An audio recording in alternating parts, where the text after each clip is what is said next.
د مشورتي جرگې او د پخلاينې شورا مشر ډاکټر عبدالله وایي دا مشورتي جرګه ښه فرصت دی څو افغانان سره راټول سي او د خپل هیواد برخلیک وټاکي. ښاغلی عبدالله هیلهمند دی چې د دې مشورتي جرګې پریکړه به سولې ته لاره هواره کړي.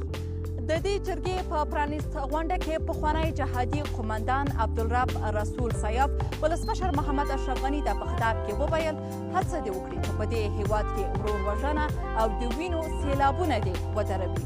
ښاغلي سیاف د جرګې له ګډونوالو نه غوښتنه وکړه چې داسې مشورې دې ورکړي څو سولې ته لاره هواره کړي او خنډونه ورنه لرې کړي. د لوی مشورتي جرګې ګډونوال اوس دلته په 50 کمیټو ویشل سوي څو د سولې په تړاو مشورې ورکړي او د 400 طالب بنديانو برخلیک وټاکي. د دغه جرګې د جوړېدو کمیسیون مشر معصوم ستانکزی وایي چې د 400 طالب بنديانو برخلیک ټاکل همدغو خلکو پورې اړه لري ځکه چې د دوی په وینا ولسمشر یې د خلاصون واک نه لري. ښاغلی ستانکزی وایي د بندیانو د برخلیک ټاکو ترڅنګ دغه کسان چې دې جرګې ته راغلي دي د سولې په وړاندې د شته خنډونو د لرې کېدو په تړاو هم خپلې سلا مشورې به حکومت ته ورکړي.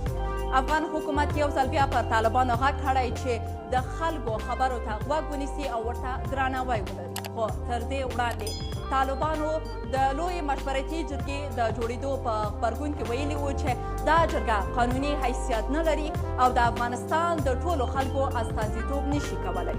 شازیه هيا، کابل.